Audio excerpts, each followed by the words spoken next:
All right, good morning, good afternoon, or good evening, everybody. I was going to wait to do a Kraken tomorrow, Monday, but I figured, you know what? I've been away for, I think, 3, 4 weeks at this point. Might as well just do a big recap. I know that Camden's been doing a phenomenal job, but I just figured I would produce some more content for the day. So anyways, I just wanted to mention as well too that we do have a members episode coming out today, in addition to a handful of other things that will be released for the members too. So we got lots coming for you guys. Now let's jump into it. So first off, as of I think an hour ago, give or take, as of the time I'm recording this, it's about 10 a.m. Eastern Standard Time that I'm recording this right now. There was another explosion in Afghanistan, in Kabul, if I'm not mistaken. Again, the intelligence, they saw this coming. Quite interesting how, they see it coming now and they didn't see it earlier. Again, Afghanistan is quite a, I don't want to say touchy subject, but there's a lot of theories and there's a lot of theories surrounding it, a lot of chaos going on right now. With that being said, I want to make something very clear. I will be covering the Afghanistan stuff, but I will make it very clear the difference between my opinion and what I think should be just unbiased reporting. The next thing is that the CIA allegedly interviewed the CIA. At this point, that's all we can confirm. What do I mean by that? Well, CNN allegedly interviewed a member or source, if you will, of ISIS-K, if you want to call it, via the CIA. Again, I think it's BS. The person was covered up. There was a shadow, this and that. It was... There's nothing to even slightly corroborate that this person was even legitimate. So at this point, this is a CIA crisis actor or something like this, if you want to call it. Now, I want to make something clear too. I'm very consistent with my view, similar to that of, the alleged Syrian gas attack. Just because there are false flags doesn't mean that people don't die. People do die in false flags. False flags, just more often than not, has to do with the overall goal and objective of the narrative. Ultimately, it doesn't matter if people die or not to those that are controlling it, right? But again, the next thing is that the Pentagon has refused to give names of the, quote, high-level targets they claim to have taken out in Afghanistan. Again, that's what I'm saying. So pretty much the only reason why I see they wouldn't release it is because there's an ongoing intelligence operation and they don't want to say who they killed because they're on to a couple others. If not, I think it's bullshit. That's just my opinion. I think they didn't kill anyone. It's just for optics, to look good after, 13, 14, highly respected, incredible Marines, American Marines died. Man, it's just optics. They're trying to make it look good. Oh, we just took out some terrorists, to sort of divert and sort of say, we're doing something. Yeah, you're doing something. But again, there's been a meme that's been circulating online lately that's been saying, a fake quote from Sun Tzu's Art of War, book Art of War, saying, always remove your troops before your personnel, or something like this. Anyways, sarcastic, obviously, but the next thing is that dozens were killed on Yemen's largest base due to rebel attacks against a military base housing Saudi-led forces. Look, the thing with the Middle East is that there's so much, in my opinion, tension, proxy wars. I hate to keep using these words, but it's a catastrophe. It's a disaster. Very few parts of the Middle East, we could argue, are stable, if you will. But again, we also have to ask ourselves, is the goal of the West and I guess you could say the new version of the Allies, Israel, Australia, the UK, America, is their goal really to make a stable Middle East? That's what we have to, and not to be conspiratorial, but we got to ask ourselves this in a genuine way, right? The next thing is that Israel has bombed Hamas sites, according to them, in Gaza after protests. However, there are still many Palestinians that are staying within this general vicinity of the area to try to tell the government or country of Israel to not, I guess you could say, bomb again, if you will. Look, they're gonna. If you folks want the reality and my opinion of it all, unless the United Nations hampers down on Israel, which they won't, because arguably Israel and the U.S. are one and the same in many regards. And for those that have followed me the past couple months, you'll know that the way in which I view this and speculate on this. However, I mean, look, nothing's going to change, unfortunately, in my opinion, at least for the foreseeable future. Which takes me to my next point, which is that Iran's supreme leader said that Biden and Trump are one and the same.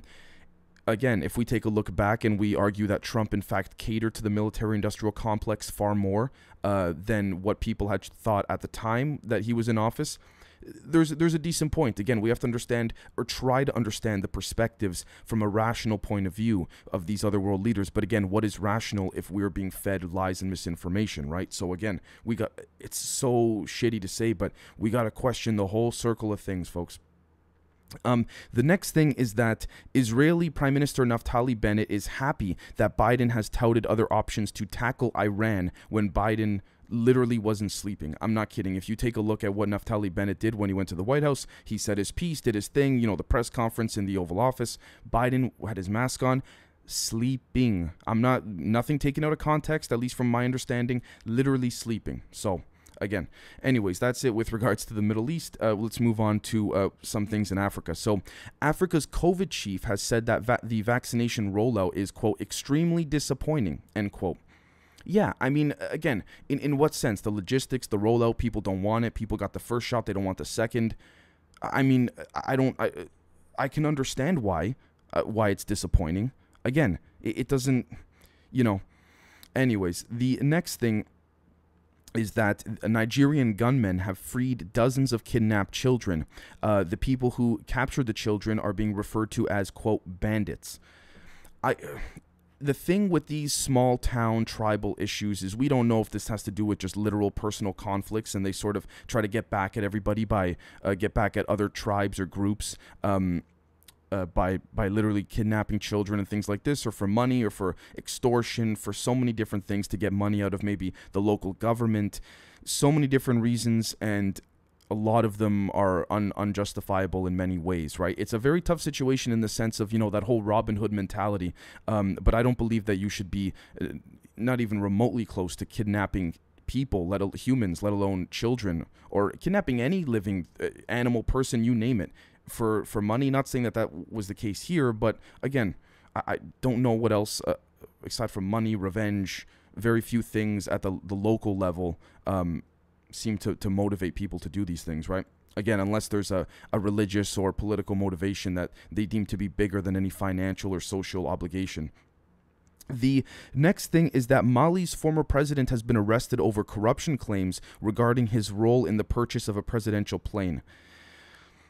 Okay, it's a plane. I mean, look, even if he does go to jail, whatever, it's a plane. I mean, assuming that this story's pretty clear cut, and no one was murdered or killed, or hurt or harmed or threatened. It's corruption about buying a plane. That's how I see it. I mean, okay, there's worse things that we should be dealing with, if you will. But again, it's an article to sort of grab the headlines and the clicks, and that's partly why I brought this up. It's important we see what are sort of the clickbaiters and what are actually, trying to deliver legitimate info. The next thing is that Argentina's president has been charged with allegedly breaking his quarantine. Again, assuming this is a clear-cut story, he set in very strict rules for the country, and then he himself didn't follow those rules. Very simple. You set the rules, you got to follow them too. We all know the double standard with these politicians all around the world is very real, right? But again, there's certain instances where they kind of have to bite their tongue, if you will. And the fact that I even need to say that is so sad. The fact that, because again, there's a major disconnect between the leaders and the people of a nation, right? So we see that all over the world right now, not on mainstream media, but you look at London, you look at France, protests with not tens of thousands, but hundreds of thousands. I would say in some cases 1 or 2 million people, but I don't want to say things that are not true or that I can't confirm. The next thing is that the Bank of England has removed paintings of governors linked to slavery. I mean, okay, it's about time. I'm not trying to fall into that whole woke thing, but, what's right is right. If these people were associated with slavery many years ago and their pictures are still being put up, again, it's up to the bank, up to whoever owns the place. It doesn't affect me, whatever. And it's good to see that, the support of slavery is still not around. Again, we can argue that we are currently slaves in a much more modern way, but the next thing, and this is there's a personal connection, if you will, too, sort of. For those that are members of the show, you'll see that I put this on the Telegram group chat and the Telegram announcement page of the section of the show. Trudeau went to a town in Ontario, which is very close to where I live, a town over from mine, maybe a half an hour drive, if that. He went to go do a sort of rally, if you will, I guess you could call, because of a snap election that he called, I believe September 2nd, I think, or something like that. Anyways, he couldn't do the rally because there were protesters all over the place heckling him. You know, I don't know about giving death threats, but there were threats of some form. With that being said, what were the protesters protesting about? A handful of things: the vaccine QR codes, passports, the mandating of that stuff, the mask mandates, the lockdowns. There's also a big issue in Canada where big tobacco companies are trying to pay the Trudeau and basically lobby and bribe the Trudeau government, or legally bribe the Trudeau government to ban a vast majority and slew of vaping pens, not weed ones, but just, you know, nicotine ones, things like that. We could argue very strongly that big tobacco and those companies were caused the downfall of the company Juul. But again, that's up for debate and things like this, right? But we could argue they gave money to fund these ads for saying, oh, you know, these Juuls are not nearly as safe as you think, and things like that, right? So there was one other a guy who looked like in his late 20s, early 30s, asked Trudeau, sort of, he played him. He goes, "Hey man, big fan, can I get a picture?" Trudeau goes, "Yeah, of course." They take a picture, and then he says to Trudeau, pardon my English here, he goes, "Smile, you communist fuck." And he said it right to Trudeau's face. So again, that's the video I put up, and I do know someone, I believe, that knows that guy, which is kind of, you know, funny and whatever. But yeah, so the next thing is that Bolsonaro, president of Brazil, said he said it himself, he's either going to be killed, arrested, or reelected next year. Look, the guy's a provocateur. We all know the things he's done, the things he says. He's just there he seems to be there just for the spur of the moment, unless the guy's like a political genius on the back end, which I'm not sure about, but I've been wrong before. Look, at least he's not wrong technically, because those are the three options. Yeah, I don't see an option of him retiring peacefully. Again, this is the unfortunate thing with people who constantly tie themselves to power. Power loves to show power for power's sake, and that's all it's about. More, right? The next thing is that a woman was arrested over jewelry, stealing basically jewelry from coffins and stuff, corpses at, you know, funeral homes. I mean, look, if we take a big step back, I don't know when she was doing it specifically, before the funeral viewing or after, you know, when they prepare the body for a visitation and all that. But I mean, look, the people have passed, but again, I would like to think that the jewelry belongs to the family of the people that are paying for the funeral. So, yeah, you know, that's, I don't know. But look, there's all kinds of scams that we all know happen all around the world daily. The next thing is that Delta Airlines is going to impose a $200 monthly fee on unvaccinated staff. And what I will say to that is that if I'm a Delta Airline employee, personally, I'll pay that no problem. No problem at all.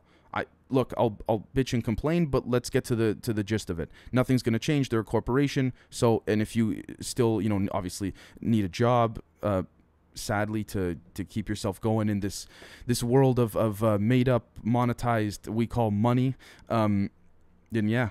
The next thing is that the Taliban is now in possession of $85 billion worth of U.S.-made weapons, from Humvees to night vision goggles, you name it. Jesus Christ, it's an army. It's an army now. It's an army. They got more than they ever would probably need, in my opinion. Especially for tribes like that. Whew, they're having a field day right now. The next thing is that the Manchester City footballer Benjamin Mendy has been charged with 4 counts of rape, including one of a minor, and now a second man who is 40 years old was arrested, in connection to Mendy's case on suspicion of rape, and was bailed pending further inquiries, according to a Cheshire police spokesperson. These guys, man, these celebrities, these athletes, they got all the money in the world, and this is what happens. They feel like they can get away with anything. They get bored or whatever, and this happens. Not saying that's always the case, but I know in some cases certain celebrities have been set up, and I do sympathize with them, assuming they're able to vindicate themselves and prove their innocence, right? But yeah, it's these rape cases, I mean, holy cow, especially with children, not just rape, but raping of children. The fuck, man. Anyways, I'm sorry for getting off course there. Now, the next thing is that according to a recent Gallup poll or survey, more than 40% of Americans now believe that some UFO sightings are alien spacecraft, up from just a third of the country 2 years ago. Again, control the narrative. It's not that hard when you bring the technology and the evidence right in front of the eyes of the people. But then now we also have articles coming out saying, oh, there might not be life out there. But there's also articles saying, no, there's life out there, playing both sides against the middle. Those who are members will know this because I brought this up last night in our Telegram group chat. But anyways, the final thing is that a U.S. Marine Commander Stuart Scheller has been relieved of duty after calling out senior leaders in a viral video for Afghanistan's failures. Most of you may have seen this. He was the soldier, the gentleman that was sitting in his office, if I'm not mistaken, and looking right at the camera. And he said it like it is. He's been relieved of duty, and there's many legitimate reasons for that. But again, I don't. Well, legitimate, I say that with air quotes. It's very much up for debate, right? The argument would be from an official stance, possibly from the Pentagon, that, we can't let politics interfere in the military, but we can also argue that General Mark Milley has not really been of help in that statement too. We can argue so many different things, that the military's become politicized and we don't know what's true or what's not when there's articles being written about, current and former Marines and U.S. Vets and currently serving soldiers are, white nationalists, things like that. Don't get me wrong. There's racism everywhere. I'm sure there's all kinds of beliefs that people have, but it scares me, folks, when the military becomes politicized. It really does. And not because we need the military to go invade more countries. That's not my I don't have an imperialistic point of view. It's just to protect the country, but we need our military in tip-top shape, in my opinion. We always do, even during times of utmost peace. So again, not to sound overly paranoid, I think it's just to be cautious, and that's about it. So we'll catch all you folks tomorrow, and hope everyone has a great Sunday. Cheers.